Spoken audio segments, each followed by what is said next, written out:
We're back once again in Lambeau. Drexel Podcast, also known as Facts It In, because we bring all the facts, and we got a really facts person joining us right now. Chris Reilly, quarterback, Kiel, seasoned veteran, great golfer, been to a lot of Packer games. What do you love most about Lambeau? Ooh, that's a good question.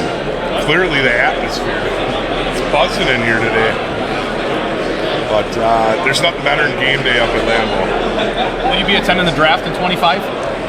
Absolutely. It's going to be bumping for sure, and it's going to be great for the city. I don't think you would know this market. I don't think there's been a small market that's hosted something that big. Not this small, I don't believe. No. Yeah, it's impossible. Green Bay is the smallest market in the NFL. That it is. That's a very valid point. Facts. Should have thought of that, but it's great that the NFL opens their horizons a bit and allows that to happen. There's, a community like this, that kind of dollar amount is going to be so huge compared to going to a big market, Yeah, no, absolutely. So our big thing here is obviously we're trying to learn from builders. What can we do better? What maybe they don't like about Drexel? How many builders do you have here that'll be at the Expo today? I'm going to be very close to double digits. I think I have 10 builders coming today. So yeah, I've got a good crowd, good turnout. So very excited. What's kind of your thought process as a quarterback when you're here and you got 10 builders? Are you trying to connect with them all right in the morning during the courses, or are you trying to just get through them throughout the day, or what's kind of your thought process? Yeah, so it starts off this morning, been walking the floor and kind of greeting them as they show up, and then really kind of play it by ear as we go and try to spend as much time with them as I can and make sure they have a good experience.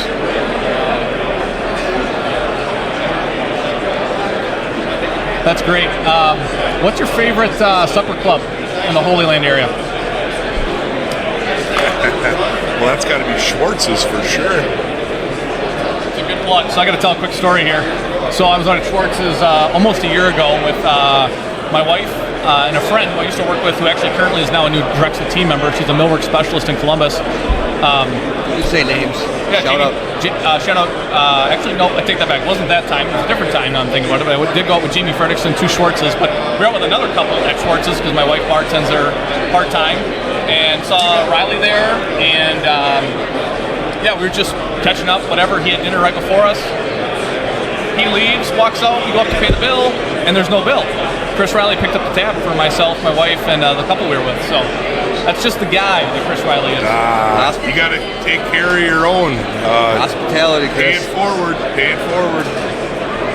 Happy to do it. It was a great time that night, wasn't it? Yeah, good place. You sitting in some CEU courses today? I am. I'll be in them all day. Just as important as it is for our builders on these classes, it's the same for us. We're sharing the knowledge, and the guys that can't make it, we can translate that to them, and we'll be in them all day for sure. There've been I've asked a few people about industry knowledge versus project management. Like as a sales guy, you kind of got to have both, right? Yeah, 100% for sure. A lot of the builders I talk to say they would rather have someone who's proactive and a better project manager than all the knowledge in the world. Would you agree with that, or tell me about the balance and how long? I mean, you've been here a long time. You have a lot of knowledge just from being here a long time. And I think before this, you worked at a golf course. You came with no industry knowledge. So walk me through that a little bit. Yeah. It was, I think it's going on 17 years since October, and I came from a golf course.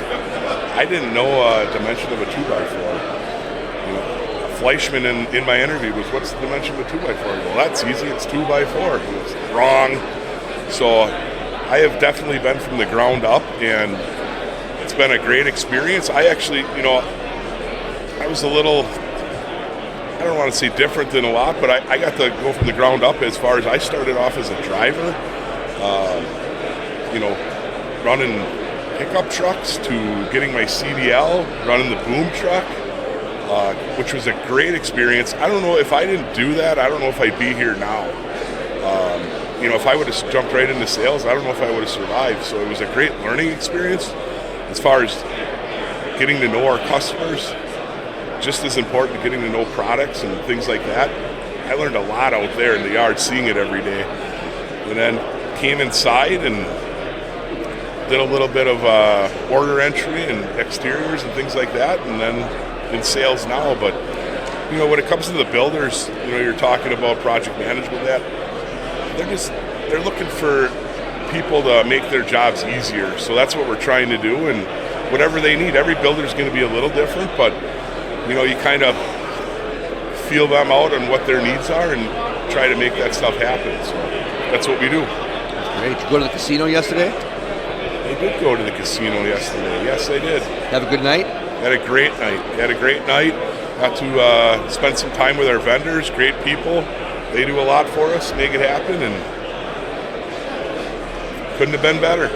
What are you looking forward to most today or tonight? Well, we're going to get some knowledge in classes, but I hear we have this fancy band, the Milwaukee Tool Shed. Pretty pumped up about that. I haven't heard them yet, and I've heard they're awesome, so should be a great time. Fun story about Milwaukee Tool Shed. I just found this out from Joel yesterday. Have you ever heard me tell chicken farm stories? Working at the drummer. I worked with the drummer at the chicken farm from the Milwaukee Tool Shed. Really? What do you do at a chicken farm? Feed them? Fun story. A big part of the job is picking out dead chickens. So they're not cage free. They're very caged. So there's about, I would say, 10 to 20 in a cage this big, and they die. You have to walk up and down. You ever see Napoleon Dynamite? I have. It looks exactly like that. You have to walk through and scan every cage and pull out the dead chickens, which are caked to the bottom because they're all trampled and gross. Chris, this is a funny story. So I used to be a computer programmer, and when I used to train new programmers, I would use the chicken farm as an example, because the first time I had to pull dead chickens, I went down the aisle. They're like, go find all the dead chickens. I'm like, okay. So I walk down all these aisles. I come up 10 minutes later to the egg packing room, and they're like, how many did you find? I said, 1. Do it again. Okay, must not have done that right. Go through it again, come back 5-10 minutes later, say, I'm done, what's next? This is my training at the chicken farm. And they're like, how many did you find? I said, 1. They're like, let me show you something. They walk me down the aisles, and they go, this is how you do it. And you go, and there's 75,000 chickens in each barn. You gotta go and the barns are probably almost 100 yards long, and there's like 8 different aisles with chickens on each side. You gotta go through each cage like this really slow, and you gotta find it, because if one dies and you don't get them out of there, they will breed disease, and a lot of them die. So you've gotta pull these out every day. So when I used to train computer programmers, I would say, you gotta test your code. And I said, go test it. And they would come back and say, okay, I tested it, now what? I said, how many bugs did you find? They would say 1. I said, go test it again. They would come back 5-10 minutes later, just like the chicken farm, and I'd say, how many did you find? They said 1. I said, let me show you something. I said, you got to go through each line of code and step through it and make sure everything's perfect, because when you send this to the customers, for every bug you find, they're going to find one. So finding dead chickens just like computer programming is what I've learned in my life. I would have never guessed that computer programming would relate to being a chicken farmer, but that makes a great point. It's identical. Crazy. And then I would say, go find some more dead chickens in your code. Steve Boucher's here, by the way. Steve Boucher, quarterback, heel location, just like Chris Reilly. Bobby Boucher. Hi, how are you? Good morning. I'm good. Thank you for asking. Of course. You got a good radio voice. Have you done this before? I've been on your podcast, your personal one, Joel's. Well, you're a podcast, I don't know, what's the word? Savant? Journeyman? Yeah, I do have my own. We haven't done much with it. You have a podcast? I do. My what's best it called? friend. It's called the All 5 Horizons Podcast. It's Pearl Jam one, because I'm a huge fan. My buddy and I started over 2020 during COVID. We didn't have much to do. We haven't done much since we became fathers. So big Pearl Jam fan? Yep. Best Pearl Jam song? Corduroy. Off of Vitology. Could have used that on the mic last night, I think. That'd been dope. Next time. You a good singer?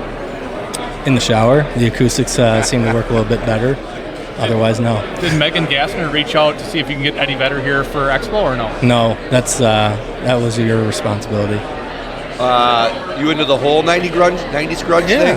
Yeah. I'm a fan of music. Top 5 alternative bands from the 90s. Go. From Seattle. From Seattle, let's go. No, don't go Seattle. Go all over the place because Yeah, okay. We'll anywhere. We'll go, obviously, number 1, Pearl Jam. Then we'll go Nirvana, Mudhoney, Soundgarden, and one more, probably Alice in Chains. Mudhoney? Yeah. Not familiar with their collection. They're pretty good. Silverchair. What do you think of Silverchair? Good. They're from Australia. Yeah. Saw them live in at Lollapalooza. Very underrated alternative band. Silverchair. Absolutely. What about Bush? Gavin Rossdale, are you a big fan? Or are you Team Stefani? Don't let the days go by. Not a. Well, Glycerine's good, right? The rest of it's whatever. Yeah, it was. Candlebox? You Candlebox fan? Far Behind. You? Yeah, those are 2 good songs. What about Stone Temple Pilots? You left out. They're STP? top 5. They're good. Scott Weiland, R.I.P. STP. I think I got them like number 2. Okay. Well, we don't have to argue. It's way too early for that. If you would have said best band from Seattle, I would have said Sir Mix-a-Lot. He's from Tacoma, though. Yeah, that's so true. That doesn't really count at all. That's like saying you're from the suburb or you're from Chicago, but you're actually from Milwaukee. But so when he I was gonna say sings when he raps about Seattle ain't bullshit. Like he's from Tacoma, but he's like repping Seattle. So if I'm like from Germantown, I'm singing about Milwaukee probably. That makes sense actually. It does. That's like you repping Fondy but being from Camelsport. Couldn't hear you there. That's like you repping Fondy but being from Camelsport. Sure. Chris, you into alternative rock? Not so much. I'm more of like a Hanson fan, like bop. They had that on the karaoke list. You did not sing that. You know, if I would have known that, I'd have been up there. That's a good one because you can't screw up the words. Did you sing? You'd be shocked. You know, I didn't sing, but there was a lot of people there that I didn't think were gonna perform that great, and they rocked it. Name names. Who surprised you? I don't know if it's. I guess you'd be. You know what? I'm going to put you right at the top of the list. Wow. You went back to back early and really set the tone. So that was really cool. Appreciate that. And then, you know, wrapping it up at the end of the night, I think it was J Love, right? Oh, the Eminem. I mean, that mic drop at the end was unbelievable. Nailed it. Jordan Love? It was awesome. Jordan Love was there. No kidding. So those 2 are at the top of my list. You guys got to get the courses. I don't want to hold you up. Yeah, well, what time is it? It is currently 8:04. Yep, I got to roll. I Okay. appreciate you not having me do impressions today, so thank you very much. Well, that's what you're coming back for. Chris, Reilly, Steve, Boucher from Kiel. Thank you guys.